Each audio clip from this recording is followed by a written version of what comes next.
Hi guys, so today we are on my bed for a very relaxed, hopefully video. It's kind of like a little chat with you guys. I haven't planned the video at all. I don't really know what I'm gonna say. I mean, I have a few things obviously in mind, but yeah, it could go different ways. I'm not really sure it's gonna be interesting for every single one of you, but I just feel like this is something I kind of want to share on my channel at that point, because a lot of things have been changing and I've been thinking about a lot of things as well. So probably according to the title you already know what this is going to be about. It's going to be about, you know, thoughts I have about YouTube, on YouTube, things I have come to change my view on, and just like how I have adapted my attitude and my behavior. I just want to change this a little bit because I feel like the lighting is really strange. Anyway, so, you know, I've been on YouTube for a very long time. I've been on YouTube for about, I think 8 or 9 years. So it's a long time, it's almost 10 years, and therefore I've seen a lot of changes on the platform, but also in myself and in the way I approach it, but also in the kind of people that that are watching my videos. When I first started making videos, it was mostly, you know, makeup videos or very random videos, and it was obviously a lot less controversial, and I didn't receive nearly half or even a quarter of the amount of hate and just violence that I receive nowadays.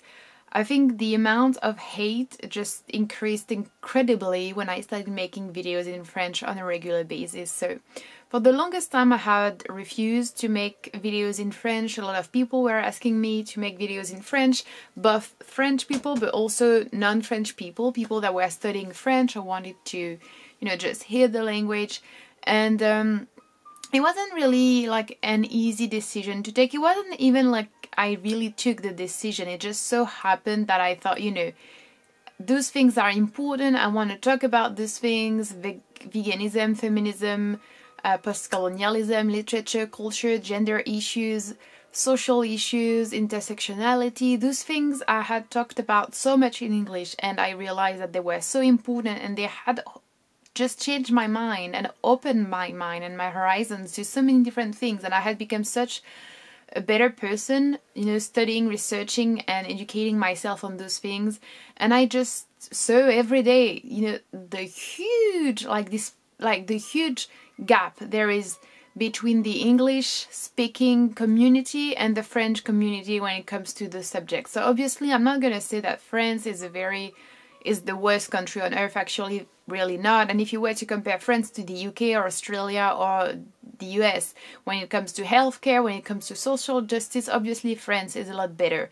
And I'm not gonna say either that, you know, the English-speaking countries in general are, you know, done with racism and sexism and all those things. Clearly not. Quite the contrary, really. But when it comes to having those ideas on some like mainstream, not even really mainstream, but when it comes to, you know, talking about those things and just being generally aware of those ideas, France is a lot behind. And France is also a very old-fashioned country, and I feel like it's also so attached to the idea of we are the country of human rights, and we've done the revolution, and we've done this and that and that, and it's really hard for a lot of French people to accept the fact that something needs to change. And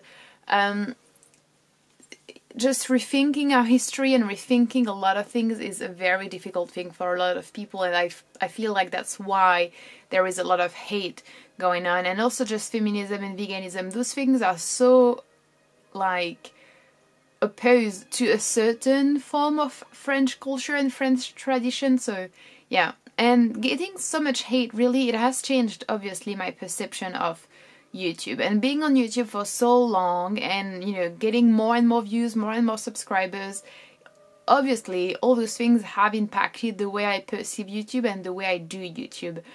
And when I was, before, you know, honestly, I'm going to be honest with you, before making French videos, I had never really thought of quitting, like never. Obviously, I did receive some hate, obviously I did get harassed occasionally, obviously, there were trolls, and obviously there were those passive-aggressive comments and those paternalizing comments, which are the worst in my opinion.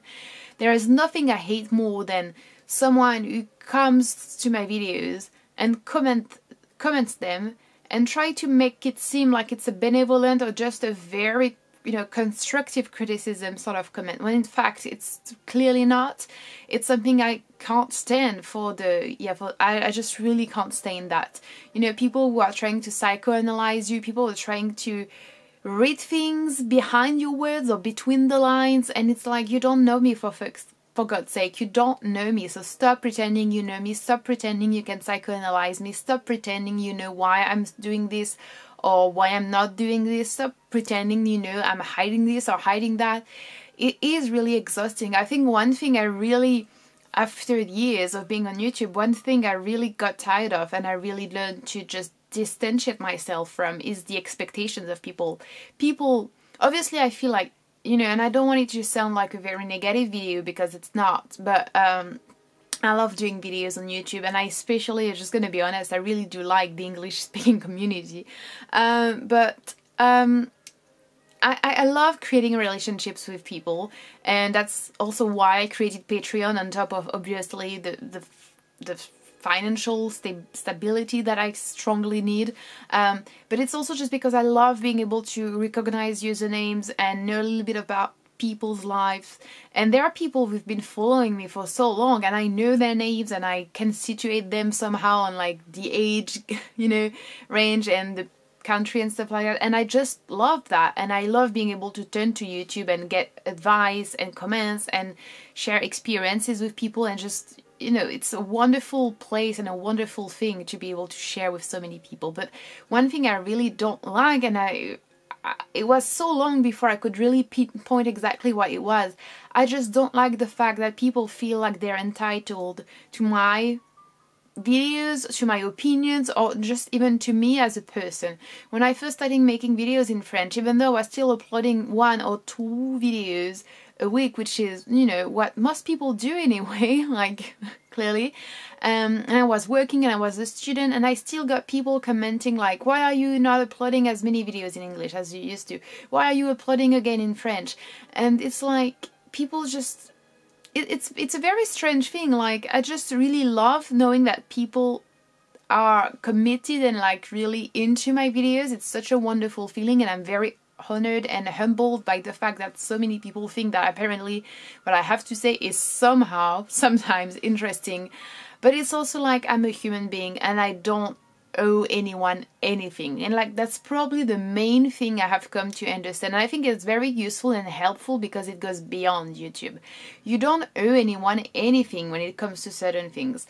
I've never been a fan of like, if people have an issue with me, it's their issue, not mine. Obviously sometimes you have a shitty attitude, you say shitty things, and people get angry, people get frustrated, and obviously that's only fair.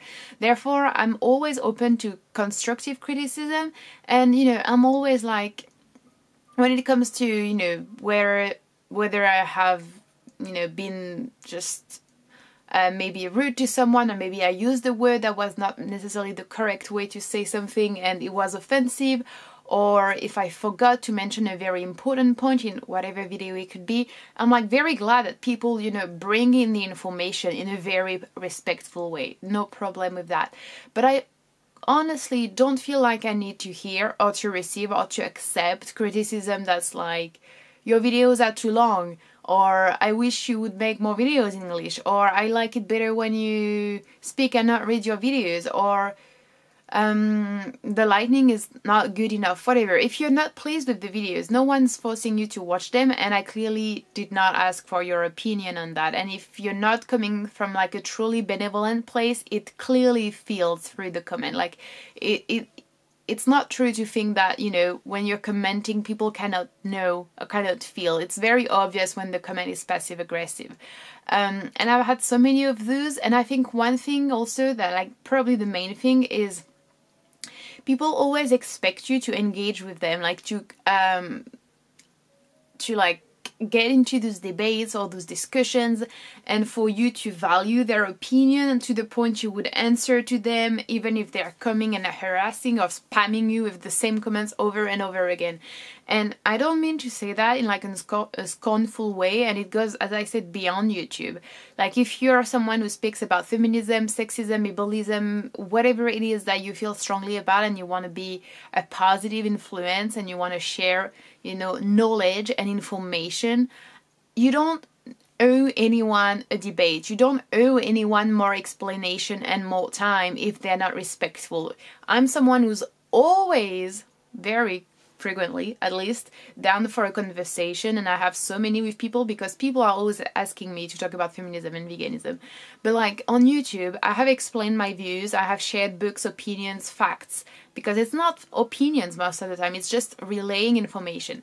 I have shared those. You do whatever you want with those. You have the internet, you have books yourself, you have libraries, you have everything. I'm not here to make your education, and I'm most certainly not here to engage in debates with people who are sexist, racist, to pretend that I am open-minded and tolerant or things like that. Like I have other things to do, I have better things to do, and I have other things to occupy my time with. And at first, when I was on YouTube, I was so, like, I really feared that people would think I was narrow-minded and I was rejecting everyone or anything that was contrary to my opinion. But at that point, I'm like, people don't really care what you're saying anyway. They just want to take your time. They just want to engage in those, you know, speech fights with you. And it's not because they feel strongly about things. It's just because it's amusing to them. And it's not pretentious and it's not scornful either to say sometimes when you've studied something extensively that you don't want to engage in yet another debate on where you get your protein from, for example. So that's one of the things that really I learned on YouTube. It's like you have to accept the fact that people are going to twist your words, people are going to make you for, you know, like a cold and a pretentious person because you don't want to waste your time. But like there are better things to do with your time, clearly. So I think when you're putting yourself on YouTube, there are different things, but the one thing is like obviously your videos are worth something even if there are not many views or no views at all. But the point when you make videos is to obviously communicate with people and share your thoughts with people. So it's always this sometimes just very hidden even pressure to appear like friendly and positive and engaging for people to comment and to keep on watching your videos. And sometimes you just don't want to tell people to fuck off because it's also online, because your words can be twisted, because a screenshot can be edited, because many things can happen. But it's also happening in real life when you're in your workplace, when you're with friends or colleagues or friends of friends and family. It's something that happens very frequently. And I think YouTube really taught me to be strong and like to have a thick skin when it comes to that and be like, stop. See, that's my limits. You don't know me. You can't say those things about me. You can't psychoanalyze me. You can't assume those things about me. I don't owe you my time. I don't owe you my energy or even my attention. And I don't even owe you any respect for your opinions because sometimes they don't deserve any respect. When they're blatantly racist or sexist or homophobic, it's not true to say that I should respect those opinions. And it goes on YouTube, I mean online, there is this one thing that's really positive, which is you can block people, but you block people because they harass you, which is usually not something that happens offline. And I've been getting so much harassment that I've decided to, you know, make my Twitter private, for example. I've never been private on anything. Like, I've been online for as long as I can remember. I've had blogs and MySpace, and I've had every single social media you can think of. I've shared my personal life, I've shared my modeling pictures, I've shared everything. And it is sometimes very frustrating to realize that I'm now 26, I've done YouTube and social media for so long, and there are some people that don't have this very precious relationship with the internet, like this very benevolent and positive outlook on it, and because of them I have to put my Twitter private, for example, or I have to moderate the comments under every single of my videos. It can be really frustrating, but it's also just a freedom that I have, a possibility that I have, and I'm gonna use it.